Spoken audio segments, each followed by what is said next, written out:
Hello student. तो हम लोग अब we discuss part three second lesson of history. ठीक है, क्लास 8 का। तो कंपनी ऑफिशियल बिकम नवाब्स। तो अब हम लोग देखेंगे नवाब्स यानी नवाब कैसे हुआ। ऑफिशियल रूप से कंपनी अपने आप को, कंपनी के अधिकारी नवाब से बन जाते हैं। ऑफिशियल रूप से कैसे अपने आप को नवाब कैसे बना लिए। तो पहले हमने ये देखा था कि मीर जाफ़र मीर कासिम को कैसे सिराजुद्दौला कैसे वहाँ से हटाया गया, प्लासी का युद्ध हुआ, बक्सर का युद्ध हुआ, ये हम लोग देखते थे। टैक्स के लिए देखिए। अब हम लोग आते हैं बेटा कि बंगाल में कंपनी ने अपने अपने को प्रमुख रूप से ऑफिशियल रूप से नवाब कैसे बनाया। यानी पहले तो पपेट रखे थे, पपेट ग्रुप में। अब देखिए, आइए next. What did it mean to be nawabs. नवाब होने का क्या मतलब था, क्या मतलब था। इट मीन्ट ऑफ कोर्स, इसका निश्चित रूप से that the company acquired more power and authority, but it also meant something else. Each company servant began to have vision of living like nawabs. कंपनी ने अधिक शक्ति और अधिकार हासिल कर लिया था, लेकिन इसका मतलब कुछ और भी था। हर कंपनी सेवक को नवाबों की तरह जीने के सपने आने लगे। यानी कंपनी के हर सेवक को ये लगने लगा, कंपनी के हर अधिकारी के लगने लगा कि हम नवाब हैं। ठीक है, तो देखिए बेटा, इसके बाद नेक्स्ट। हाँ, after the battle of Plassey, Plassey के युद्ध के बाद actual nawabs of Bengal were force to give land and vast sums of money as personal gifts to company official. हमने क्या देखा कि प्लासी की लड़ाई के बाद बंगाल का वास्तविक नवाबों की कंपनी अधिकारियों को व्यक्तिगत उपहार के रूप में जमीन और बड़ी रकम देने के लिए मजबूर होना पड़ा था।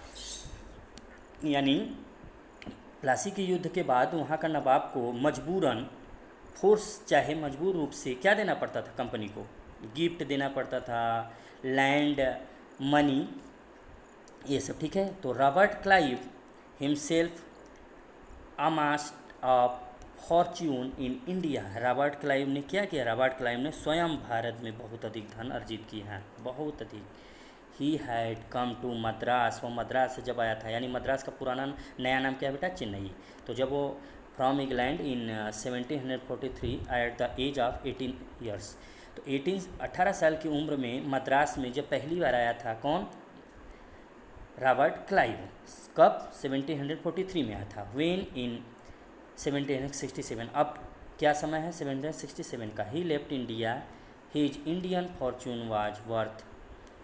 तो उसने भारत कब छोड़ा, 1767 में। यानी आया 1743 और कब गया यहाँ से, 1767 में। अब देखिए 1767 में क्या हुआ कि उसकी संपत्ति कितनी हो गई थी, बहुत अधिक हो गई थी। ठीक है, उसकी संपत्ति यूरो में, देखिए यूरो में 401 यूरो हो गई थी, 0.102 यूरो। ठीक है, इंटरेस्टिंगली यानी रोचक रूप से देखिए, यानी ये दिलचस्प बात है। क्या बात है कि when he was appointed governor of Bengal in 1764, और जब ये बंगाल का गवर्नर बना 1764 में, 3 साल के बाद ही बेटा चला गया था भारत छोड़ के। तो he was asked to remove corruption in company administration, but the was himself cross examined in 1772 by the British parliament which was suspicious. यानी इस पे घूस के, भ्रष्टाचार के आरोप लगे, और 1772 में कंपनी पे ब्रिटिश संसद द्वारा उसने खुद कोर्ट में जिरह की, बहस की। ठीक है, ऑफ हिज पासवेल। लेकिन अंत में क्या हुआ, हालांकि उसे बरी कर दिया गया, ऑल्दो ही वाज एक्विटेड, उसको बरी कर दिया गया। ही कमिटेड सुसाइड इन 1774, और लास्ट में उसने 1774 में आत्महत्या कर ली। किसने, रॉबर्ट क्लाइव ने। However not all the company, देखिए official succeeded money like Clive. हालांकि कंपनी के सभी अधिकारी भी पैसा बनाने में सफल क्लाइव की तरह पैसा नहीं ले पाए। क्लाइव बहुत ज़्यादा है। Many died an early death in India due to disease and war, बहुत सारे बीमारी और रोगों में मर गए। ठीक है, करप्स, और बहुत सारे क्या हुआ कि were and not to right to regard all of them as corrupt and dishonest, बहुत सारे करप्ट थे और डिसऑनेस्ट थे। Many of them come came from humble backgrounds and their uppermost desire was the earn enough in India। और सबका क्या था, अधिक से अधिक क्या था बेटा, कि जो लोग धन के साथ लौटने में कामयाब रहे उन्हें आकर्षक जीवन व्यतीत किया और अपने धन का दिखावा किया। यानी क्या हुआ इसमें कि इन इंडिया जो लोग ज़्यादा धन अपने पास रखे वो अपने उसका आकर्षक रूप से दिखाया कि हमारे पास बहुत धन है, और लग्जरियस लाइफ जिया, वेल्थ लेड फ्लैशी लिप्स, यानी बहुत अच्छे से ज़िंदगी जिया, एंड प्लांटेड देयर रिच, और वो धनी थे, दे वर कॉल्ड नवाब्स, और वो क्या कहलाए, नवाब। यानी जो जिन्होंने बहुत ज़्यादा धन अपने पास रख के लग्जरियस लाइफ जीना शुरू किया उनको बाद में क्या कहा जाने लगा, नवाब्स। ठीक है। एंड उसके बाद क्या हुआ बेटा, and Anglicized version of the Indian word Nawabs, they were often seen as upstarts and social climbers in British society and were ridiculed, were made fun of the play and cartoons। और उस समय क्या देखा जाता था, नाटकों के रूप में और कार्टून भी उनका बनाया जाता था। ठीक है बेटा। तो कंपनी रूल एक्सपेंडेड, कंपनी का विस्तार देखिए कैसे हुआ, कंपनी के नियम का विस्तार कि ईस्ट इंडिया कंपनी 1757 से लेके 1857 तक कैसे इसका विस्तार हुआ, रूल्स का सर्टेन की यानी 1857 के बाद 1757 से 1857 तक कैसे कंपनी ने अपना विस्तार किया, ये नियमों का देखिए। सर्टेन की emerge the company rarely launched directly military, उसने डायरेक्टली मिलिट्री से भी किया, बहुत सारे आते हैं कि डायरेक्ट मिलिट्री के द्वारा अटैक करने से जो बहुत सारे अननोन टेरिटरी थे, यानी युद्ध करके या पॉलिटिकल से, इकोनॉमिक से, डिप्लोमेटिक्स मेथड से इसने अपने क्षेत्र में भारतीय किंगडम में रूल्स स्थापित किया, किसने, कंपनी ने। ठीक है। After the battle of Buxar, Buxar के बैटल के बाद 1764 में the company appointed resident in Indian states, Indian states में इसने क्या किया, राज्यों में निवासियों को नियुक्त किया। दे वर पॉलिटिकल, मैंने बताया था ना बक्सर के युद्ध के बाद पूरे भारत में फैलने लगे, एंड उनके पॉलिटिकल कमर्शियल एजेंट्स क्या हुए, पूरे भारत में फैल गए। A further interest of the company through the residence the company official begins interfering the internal affairs of Indian state, और इन्होंने इंडियन स्टेट्स के इंटरनल अफेयर्स में भी इन्वॉल्व होने लगे। ठीक है। They try to decide who was to be the successor of to the throne and who was the appointed in administrative post, और उन्होंने ये भी शुरू कर दिया अपने नियमों में, ये भी नियम ला दिए कि कौन भारत में कौन सक्सीजर होगा, कौन उत्तराधिकारी होगा गद्दी का, और कौन प्रशासनिक पोस्ट पे, किस प्रशासनिक पोस्ट पे जाएगा, इन्होंने अपॉइंटेड करना शुरू कर दिया। ठीक है। समटाइम्स कुछ समय बाद the company force the states, company ने स्टेट्स को फोर्स करना शुरू किया, क्या, सब्सिडायरी अलायंस अकॉर्डिंग, इसका मतलब क्या होता था, according to the terms of his alliance, इसके अनुसार Indian rulers were not allowed to have their independent armed force, Indian rulers को क्या था, इंडिपेंडेंट नहीं थे, यानी स्वतंत्र नहीं थे, क्या करने के लिए, फोर्स रखने के लिए। ठीक है। तो they were to be protected by the company, और वो कंपनी के द्वारा प्रोटेक्टेड होंगे, मतलब कोई भी राजा अपने पास सैनिक नहीं रखेगा और उसको सहायता कौन करेगी, कंपनी करेगी। ठीक है। देखिए बेटा, ठीक है, हैड टू पे, अब इसमें देखते थे हैड टू पे द सब्सिडायरी फोर्सेस, और इसका प्रभाव क्या होता है, subsidiary forces, the company was suppose the maintain for the purpose of this protection, और कंपनी इस प्रोटेक्शन के लिए उनसे धन भी लेना शुरू कर दी, किससे, वहाँ के लोकल राजाओं से।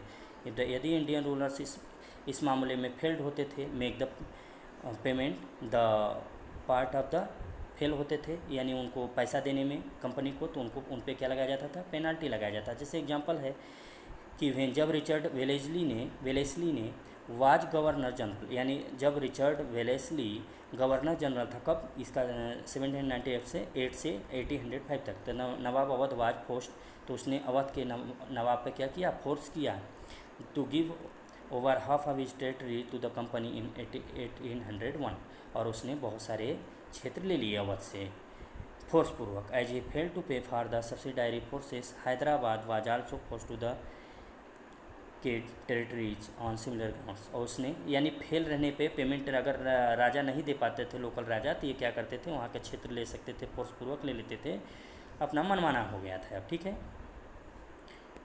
तो बेटा अब देखिए ये आया है, इंस्ट्रक्शन होता है, इंजक्शंस मीन्स यहाँ पर देखिए। ठीक है, और ये देखिए, ये भी देख लीजिए। ओके, फिर नवाब का ये देखिए कैसे हुआ 1772 में, ये देखिए। फिर उसके बाद यहाँ पे वाट पावर डिड रेसिडेंट है, इसमें पावर बताया गया है बेटा जेम्स मिल का, कि पहली बार this is what James Mill the famous economist and political philosopher, यह स्कॉटलैंड का था, फेमस फिलोसफर था। Were about the resident appointed, और इसको कंपनी में अपॉइंटेड किया गया था प्रमुख रूप से। ठीक है, तो ये हम लोग देखेंगे वाट पावर। अब आइए बेटा इस पे देखते हैं कि लास्ट में टीपू सुल्तान का, Tipu Sultan the tiger of Mysore. ठीक है, टीपू सुल्तान के बारे में ये देखिए, ये साउथ का, यानी the company resorted to directly military confrontation when its saw a threat to its political और इकोनॉमिक इंटरेस्ट। कंपनी ने अपने राजनीतिक या आर्थिक हितों के लिए खतरा देखा, किसको देखा, किसको, टीपू सुल्तान को, जिसे क्या कहा जाता था, मैसूर, टाइगर ऑफ मैसूर, यानी मैसूर का बाघ, किसको कहा जाता था, टीपू सुल्तान को। तो टीपू सुल्तान को इसने क्या देखा, कंपनी ने अपना प्रमुख दुश्मन देखा।